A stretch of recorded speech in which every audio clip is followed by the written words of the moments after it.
everybody, to another episode of the Operation A5 podcast. Today, I am joined by one of the home team, and we have one of our brothers here today with us. First time with us, hopefully not the last. For sure won't be the last time because he lives with Richard. So, I have my tenant right here recording. But we have one of our brothers from church that, recently we have been getting a lot closer to. And it's been a blessing, man. It's been a blessing to, get to know you at a more deeper, intimate level. I think everybody thinks of you as like a vault that never opens up, but you have really, you've really done a complete 180 on that, bro. A complete 180. So, and I know we talked about it downstairs, but we commend you for it. But anyways, here we are with our brother Eric Polanco. All right. So, my brother, thank you so much for joining us, man. I'm honored to be here. This is so cool. I'm always the guy downstairs. No, that you guys obviously invited me to stay in the room. That sounds so bad. Like, not allowed in. You're gonna sound like we're elitists. Get back into the room. What are you like Harry Potter. What are you doing out? Harry Potter under the stick. Get back in there. Who said you could come out? No, I'm honored. Honestly, obviously, you guys have invited me to be a live audience member, kind of just check it out. But this is such an honor. And incredibly cool, So, I'm stoked to be here. Yeah, man. Yeah. So, Richie, I don't know if you want to dive into real quick how Eric even how has your guys' bond really been? Because you guys have been really growing roots, right? Yeah. It's not much just like he's your tenant. Like you guys are now, developing a friendship. For sure. And honestly, it goes all credit to God because when I even, how I felt, I didn't even want to rent out, that room to anybody, right? You made that into a room. Right. So, but with the heart of it, it was like, man, Lord, if this is what I have to do, then let it be someone that is of faith, that is walking with you, that is planted, Yeah, man. And God always provides. So Eric prayers, was that an answered prayer. Praise God. Yeah, man. But besides that, right now, just kind of like similar seasons, just, between work, between the things that we're doing at church. Yeah. So we're just having that access to each other to be like, we're pretty much, 1,000%. Let's walk together, man. Yeah, let's do it. I remember when we first, when Eric first moved here, and I remember we would invite you to all the things and you would always tell us like, oh no, I can't or whatever. Dang, I don't even remember this. Oh no. But I'll never forget. I'm being 100% honest. I love you, bro. But I remember I told Richie once, I was like, bro, this guy's always freaking flaking on us, man. He always tells us no. Oh my God. I'm so sorry. But no. Listen, again, it has. Do you remember how long ago that was? Just so how long have you been here? Since 2019, I've been in Miami. No. I'm talking about living here. Oh, okay. Yeah. Sorry, that makes things so much clearer. like this year, like April, was it? April, March, maybe. I don't know. March, April. Yeah, the beginning of. We could check the payment history. What was my first rent due? Just I don't know. Yeah. But I remember when with that, and then again, you've done a 180, bro. Like now. Every time we go get dinner after a church event or whatever, like you're always down to go and everybody loves being around you, bro. You're a fun guy. Thank you. Again, I think people underestimate that because you are a very stoic kind of guy and you're very quiet. I can be, Yeah, I used to be very reserved. I still think I am reserved. No, you are, yeah. And there's nothing wrong with that. There isn't. I think there's wisdom sometimes in being reserved and to, there's time and place for everything, and I'm very much the kind of person that would read the room. And if there's a lot going on, I don't feel the need to contribute more. Yeah. Right. Yeah. And sometimes church is a lot going on, and so I just don't feel the need. I don't need to be that. And in the times, I think where I'm less reserved if there's nothing going on. And then I'm the leader in me is okay, this is a little bit too lame. Let's get so I'm less reserved. People confuse it for shyness too. And I'm not I'm not shy at all, but yeah, I have been reserved and that's changing more now, which we've talked about downstairs. Yeah. And it's been a good way. With the right people, there's a time where you shouldn't be, right? And you should be kind of open and less independent or less pulled back in that aspect. Yeah. But I think I think now I was telling Richie the other day, I was like, Eric has a silly side to him that not a lot of people see. Dude, it's so bad. You break into song now, and I'm like, Eric, just turn the MD mic into a singing mic, and let's get this show on the road. Yeah, if my mom were to like see how I am, she'd be like, "What are you doing?" Like sometimes, like if I was too reserved, I think because she knows me, right? Like she knows how I would be like at home. Like I'm the loudest person in my family. People don't even know that about me. That's crazy. I am probably the weirdest person in my family. My little brother is like super introverted. My older brother's to himself. And when I come, they told me like, "Oh, dude, the house is quiet. Like when you're not home." And I come home and I'm like, "Yeah," I'm screaming throughout the house. Yeah, it's very much, you know, yeah. A lot of people don't see that part, but I don't know. You know, it's slowly, I guess, coming out to light. Yeah. Time and place, like you know, time and place, and I think you also got to be. I guess I know we said it in the episode, one of the ones that we last recorded, where you just got to be careful, right, with like sharing your whole self with everyone, because not everybody has the best intentions. Correct. Not everyone has the best intentions. There's a bunch of things I think like that's a good example, and like things that kind of play a factor into it. But yeah, it's sometimes I felt like back in the day, like transparently, we would have younger people like on the worship team. Mm-hmm. You know, it's like leadership mode too, where it's just like at this point, like I have to be just professional Eric.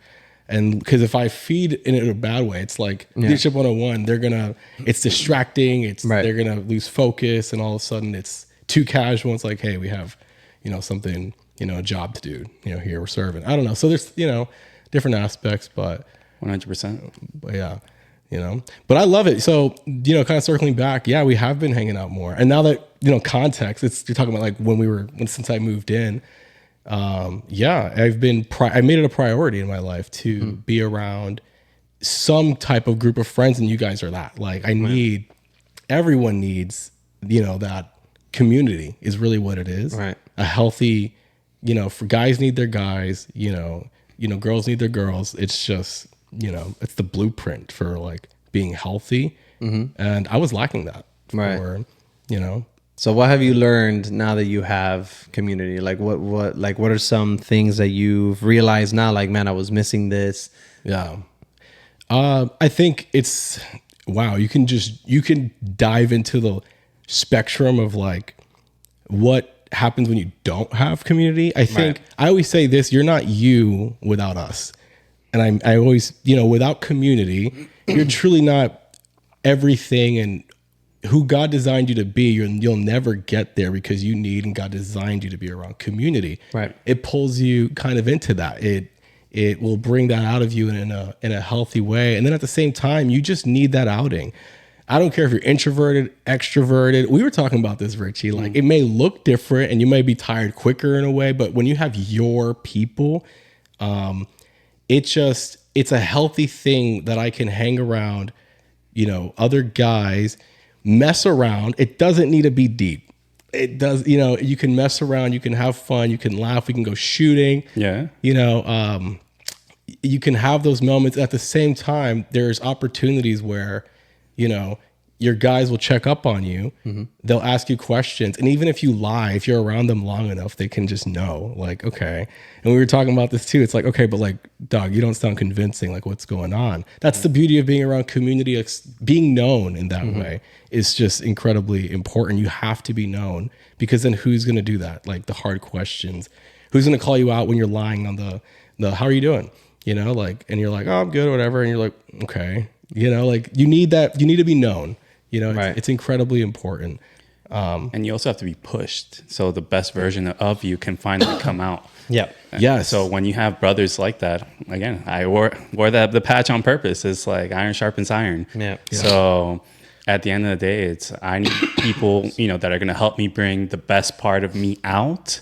And it's not just me, because again, I was looking at your tattoos of the wolf. It's like, you know, you could be the lone wolf, but you were created to be in the pack. Right. Yeah.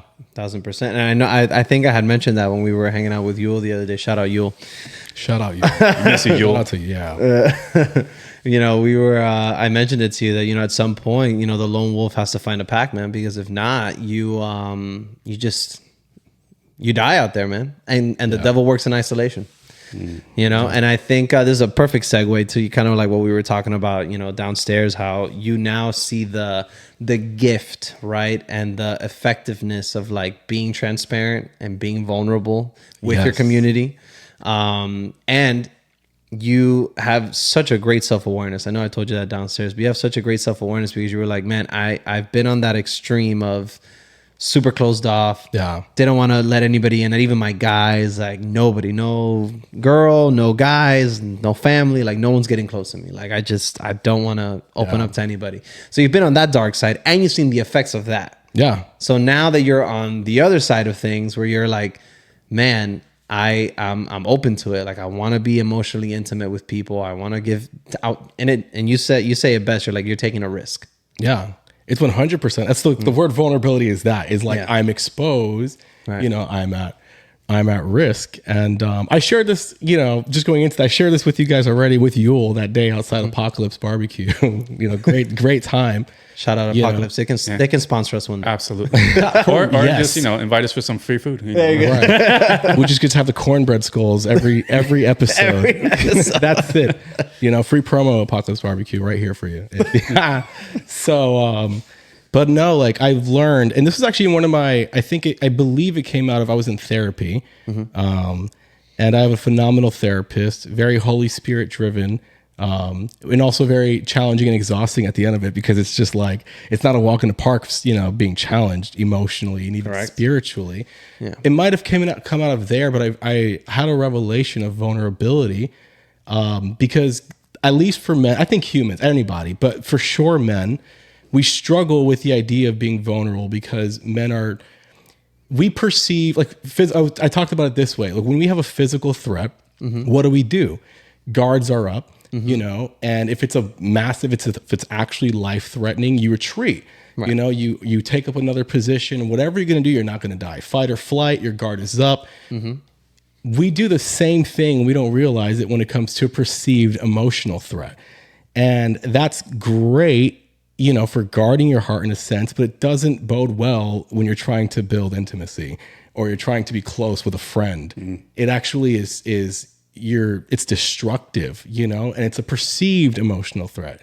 It doesn't mean you're actually in danger, but you're doing the same things you were, like as if it was physical. And not to rant, but I remember, you know, reading, God brought me to the passage of Exodus, I believe chapter 14, when Moses is leading the people out of Egypt and they're getting ready to cross the Red Sea. And I remember telling you that, you know, God kind of revealed this to me, that plan that God laid out was just, in my opinion, and from a military strategic standpoint, an awful plan. You know, you're taking all of these people, millions, you're going out into the desert where there's limited food and supplies, and you're telling them to go camp pretty much by the shore. I forgot the name of the shore, but it's go camp by the shore. Awful plan because pretty much, like, you know, they don't know that the sea is going to split open.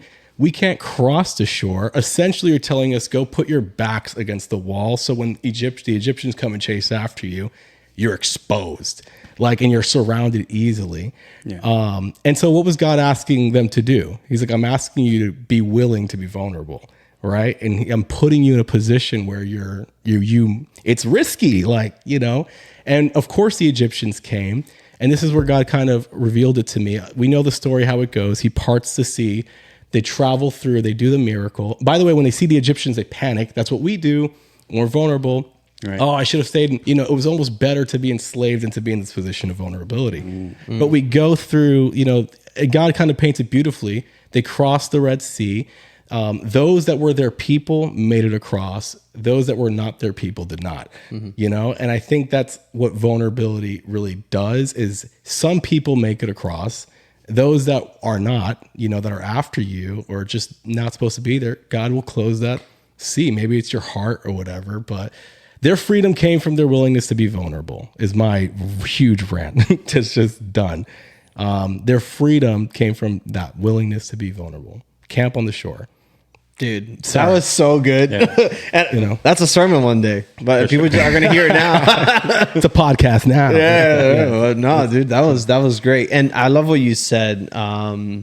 you referenced it now, or you said that that the Israelites thought to themselves, man, it's better to be enslaved than to be in this position. And really, that was just the beginning of them being vulnerable, because they were vulnerable for 40 years in that desert. It was, the whole time. And I think with vulnerability, right? I think when God asks us to be transparent with him and with yourself and with those around you, it's like, it's an opportunity. He's giving you an opportunity to trust in him. Yeah. And trusting God is a muscle that I think people kind of negate sometimes, or they reject. Because I used to tell my mom all the time, she would always tell me, oh, trust God that he's going to, help you, bless you, whatever, yada, yada.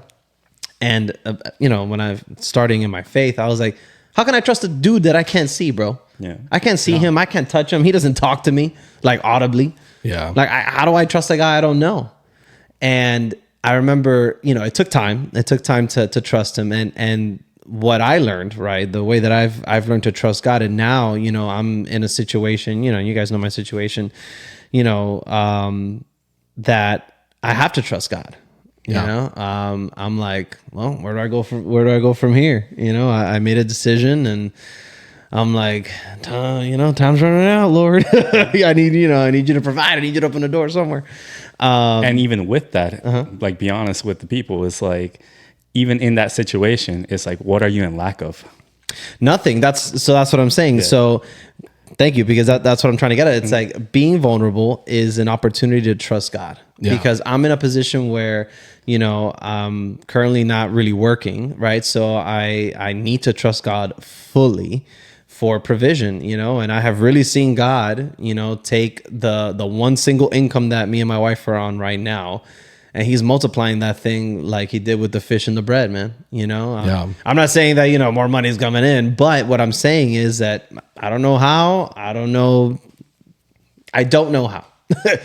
But he's doing something where we're not running out of money. We're not overdraft. We're not in the red. We're not like freaking out how this is going to get paid and that's going to get paid, and it's, again, the peace that I have now came from developing that muscle with God in those vulnerable moments, in those moments where I'm freaking out, in those moments where you're in pain and you're like, I don't have anywhere else to go. So I need you to move. I need you to do something. And he does. You just have to wait on him, right? And that's where that trusting comes from.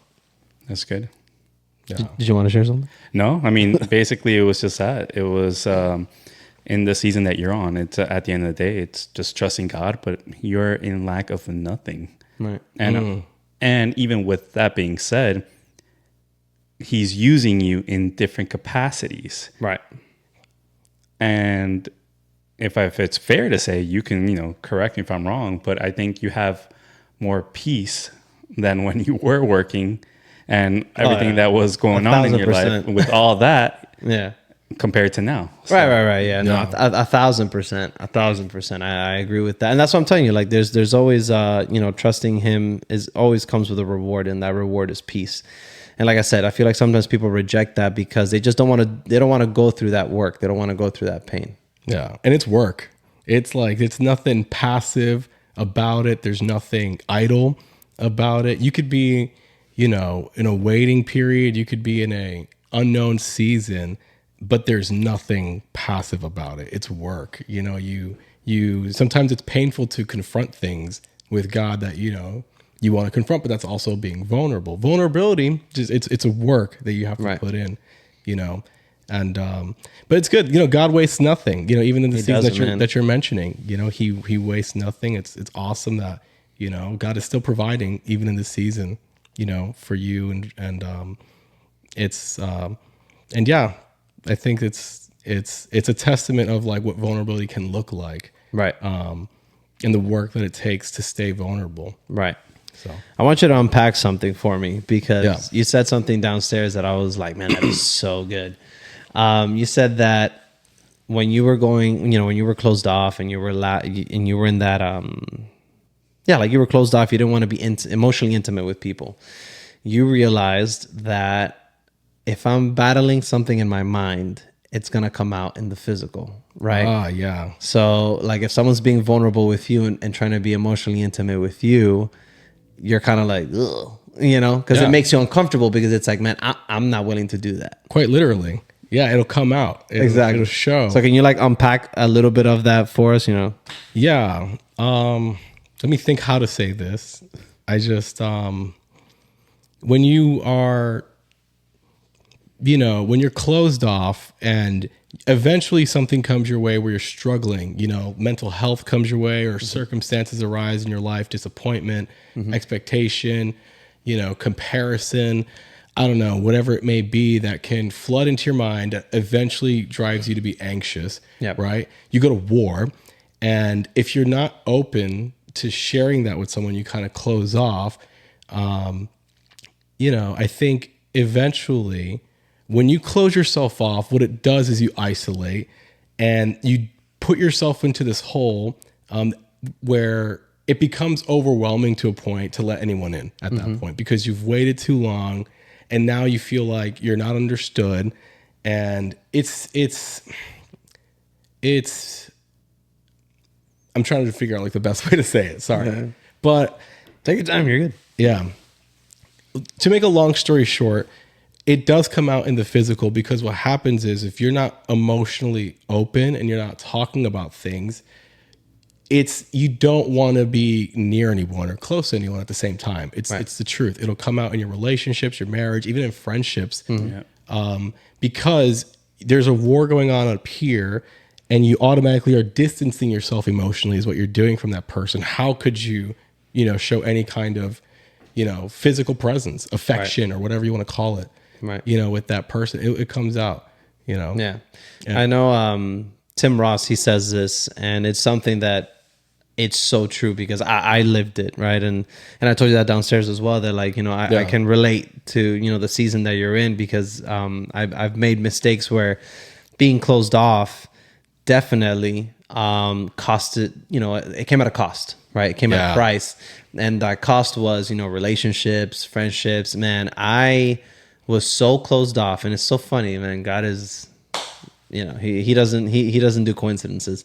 But just the other day I was reflecting of like, man, I abandoned my family for like 4 years because in the previous relationship that I was in, I you know, I moved out, did my thing, whatever, yada yada. I wanted to be independent with the relationship that I was in, and I abandoned my family, man. I abandoned my family because I you know, I was obviously not with the Lord. So I was super rebellious and just a whole mess, you know? And then the girl that I was with, she like hated my family. And the reason why I came to reflect on this was because I was like, man, you know, I'm so grateful that I have my wife that loves my family. Yeah. You know? And I'm the type of person that it's like, I just like, once I'm done spending time with my family, I'm like, I'm ready to go. You know? But my wife likes to linger because she's like, oh, I love your mom. I love your mom. and it's great, you know? And I was like, man, you know, like I'm grateful for it.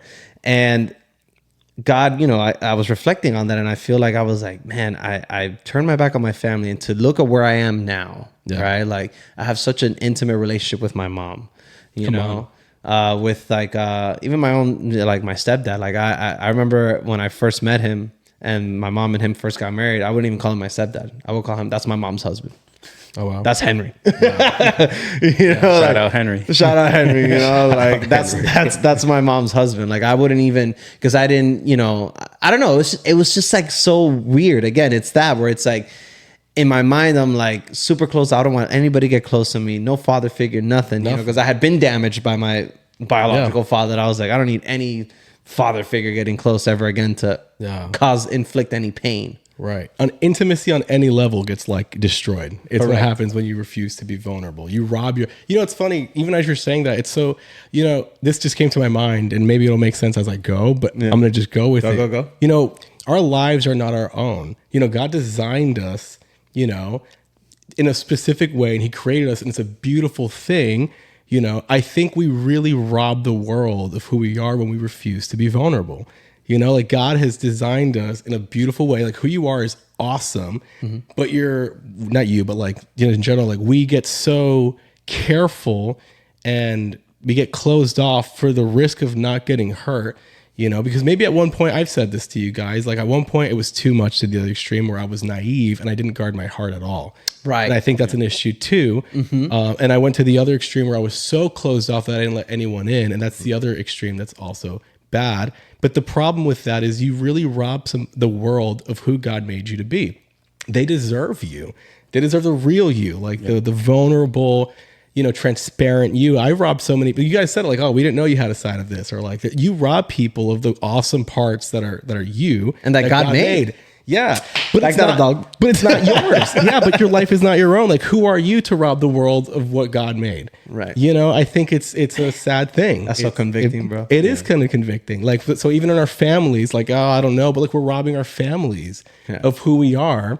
I do it with my family too. I have a huge goal to get closer with my family. I've said that recently, in a conversation. It's a, my family's awesome. I have no issues, but do I desire to be closer? Yeah. Yeah. It's another area where I want to practice vulnerability because I don't want to rob anyone. I want to, when this life passes, I want to feel like I withheld nothing from anyone. I laid it down. Yeah. Even like, it's easy to say that in church. Like I served with all my heart, but like, man, with people, like, did you withhold anything? Like, did you lay it down? Were you like, so that just came to my mind as we were talking, but I don't want to rob anybody anymore. Yeah. And I rob myself too. You rob yourself of a potential awesome friendship or relationship by holding back, by being careful. Yeah. Take the risk. 1,000%. You will get hurt. Yeah, that you will. Right? And that's a risk you run. Yes. We live in a fallen world. So I know that we mentioned it earlier, right? And you were like, oh, I was on that extreme of I was so naive and yeah, you get hurt like you get hurt 1,000%. That's why you have to have discernment and wisdom, right? That's why that comes in handy where you need to know, okay, does this person have the right intentions? Yeah. Can I be vulnerable with this person? Yeah. Because again, and I said it in the other episode where it's like, I heard a pastor once say that we're called to love everybody, right? So that means that we're called to be in community. We're called to love people. We're called to disciple people. We're called to communicate with people and just break bread with people, fellowship. Yeah. But not everybody needs access to your life. Right. Right. So again, Jesus had his 12, but within those 12, there were 3 that were exclusive. There were 3 that, if you want to use the word elite, you can, right? That those were his best friends, So I think there's wisdom in that. Yeah. Where it's like, have your circle, right? Like I have obviously all the guys here on the A5, like that's my circle that like we're tight knit, and people see that, Yeah. People see that. And we have had people come up to us and ask us like, man, how do you guys cultivate that? Like, how do you guys get this like tight bond? Because it's necessary, man. We weren't created to do life alone. Right. And I know that's such a super cheesy church saying, but it holds weight because it's true. Yeah. And that was kind of like where part of the birth of the podcast came from. Yeah. It's just having these group of guys that are so vulnerable with each other and they can talk about anything, yet people that don't have access to us, they can get a piece of that. Yeah. And that's where like the cameras kind of come in. It's like, okay, you're getting a piece of what we're talking about, like behind closed doors on the private setting or whatever. What you see is what you get. Yeah. We're putting it all out there. Yeah. Maybe not in detail, but at least like the heart of it and why, we are, how this has, what's the word? What has led for us to be this way? And obviously that's God. But one thing I did wanted to ask you, because something you said in the beginning is like the guys need the guys and the girls need the girls. Yeah. Now that you're seeing that and you're living it, like how has that helped you come out of your shell a little bit more? And how do you feel that is the importance that you would recommend to other guys? Great question. I think kind of going back, you're just not you without us. Like I'm not myself without you guys. I never will be, everyone needs their people. I think when you have a healthy group of guys around you who want what's best for you, you kind of put around these guardrails, where even if I start to stumble a specific way or fall, linger too long in a negative thought, the benefit of having a group of guys or, your group of friends is that that's as far as you might be able to go because they're there to catch you. That's what's beautiful about it. Plus, you're not alone. Like even in a singleness season, like you and I can relate to this, right? Like in your singleness, it's very easy to be alone and to be a loner and to get like, because, you don't have someone you're talking to late at night or texting and, not like that. Geeking over for sure. We're not blushing on the phone. Like we don't have anybody. We're not like, and I by no means want to blush with y'all, but I'm just saying. Let's clear that out. Let's clear the air. Clearing the air, right? But it definitely makes even the season of singleness specifically. Yeah. So I think it's designed that way. I think singleness is exactly that. You build those friendships because it's the time to build. And the other part of it, which wasn't what you asked, was it's also your time to just secure your devotion to God. You need to do that. And I think you can do that with your friends. Like, hey, you and I are single. Like, 1000%. like let's secure this, our devotion. Hold each other accountable. Hold each other accountable.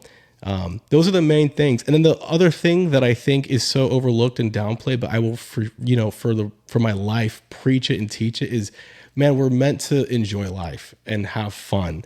That is a big deal. You're not meant to be miserable. Right. And having a community, having friends, it just sets you up for core memories. Like, don't you want to have a core memory like all the time? Like, heck yeah, dude. Like shooting your car. Yeah, like shooting my car. I think people.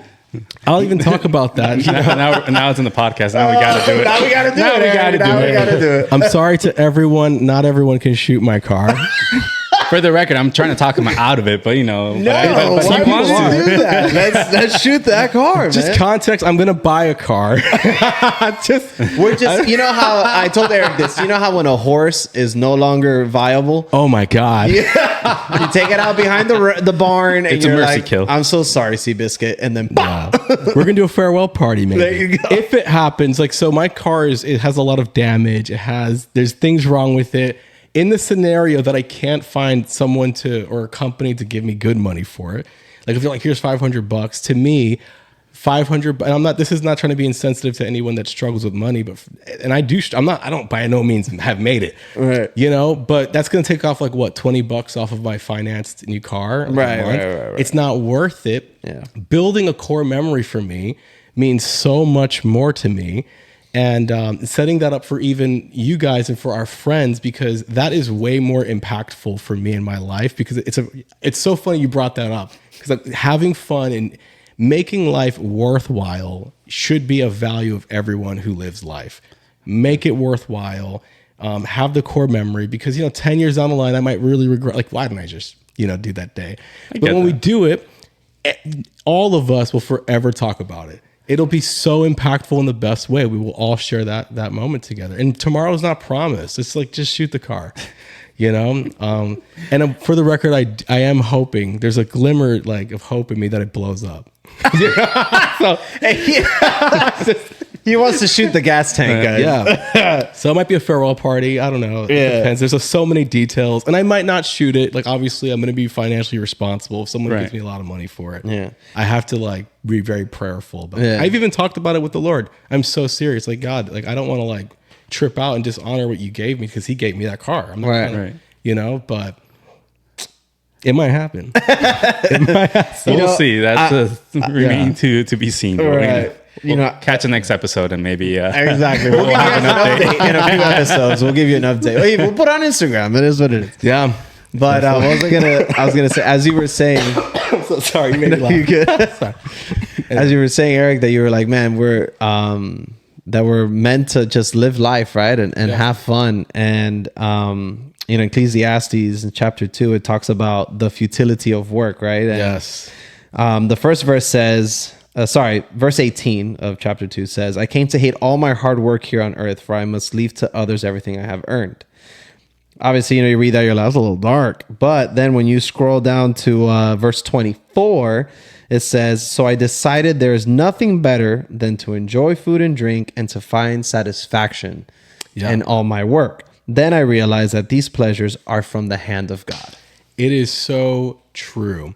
Have fun, y'all. Have fun. Don't be miserable. Do the thing. You know, and you can do it with the Lord. It is God's 1000%. desire. He does not have a desire for you to be miserable. It's not boring. You know, do the crazy thing. Yeah. Don't wait until you got it to do the thing, Got because it. you will wait your whole life. Yeah. And you'll waste away your youth. You'll not waste away. I don't want to sound harsh to anybody that's, you know, maybe feeling like convicted by not. It's okay. This is an encouragement, actually. You know, don't wait. Just do the thing. Make the memories with people. It is God's desire for you.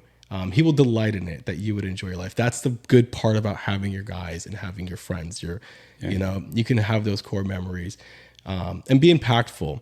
You know, that's a big desire of mine, is like, I want to just be impactful in everything that I do. It starts with my close friends, right? Yeah. If I'm not, like, how would I skip that and just go straight to like serving God at church and that setting? Like, I want to be impactful there. It's like, no, I just want to be impactful, Right. You know, in anything that I do, Yeah. Right. you know, and like that, like setting up days, like shooting a car.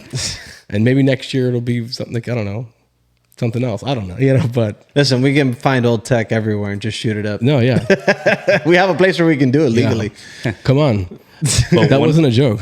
That's right. One of the things that you did say is about, you know, being impactful and about the whole church thing. But we honestly underestimate the importance that being impactful is not just in a church setting. It's anywhere that we step into. Yeah. And like even strangers and things like that. Like you were at a work trip recently.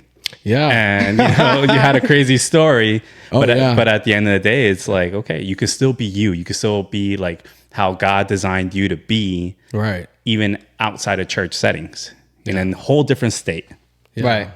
And it doesn't mean doing anything that you wouldn't do in public, right? Like, it doesn't mean you have to do something sinful or whatever. It's just No, not at all. like being you is The just, opposite, actually. that's what I'm saying. It's like being you is just be who God created you to be, man. Yeah. Like, if you're a humorous person, man, be humorous. Yeah. If Don't you're hold back. Exactly. Don't hold back. That's why I get in trouble all the time, because I crack jokes all the time and I say things I shouldn't. But anyways, but I think we can start wrapping this up. Let's do it. I thought we talked a lot longer. No way.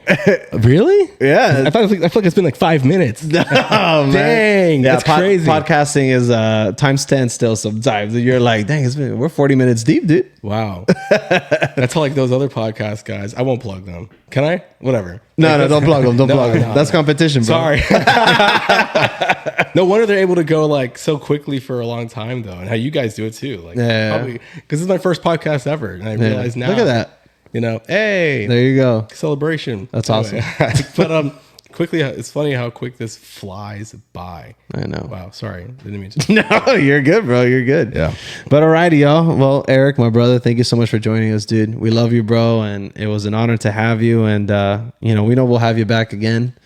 And I'm sure we'll have you for multiple episodes, dude, because you're so close by and you have so much to offer, dude. You dropped some fat nuggets of wisdom on this episode. It's true. Thank you. Everything you Yeah. said, I think someone out here has to hear it. So thank you, bro. We Thank love you. Again, I'm so honored. I'm always down, and yeah, you guys always bless me with these things. So yeah. Thank you, bro. We love you, man. All righty, y'all. Make sure you like, share, comment, subscribe. Let us know if you love this episode. We would love to see it in the comments. Until next time, peace.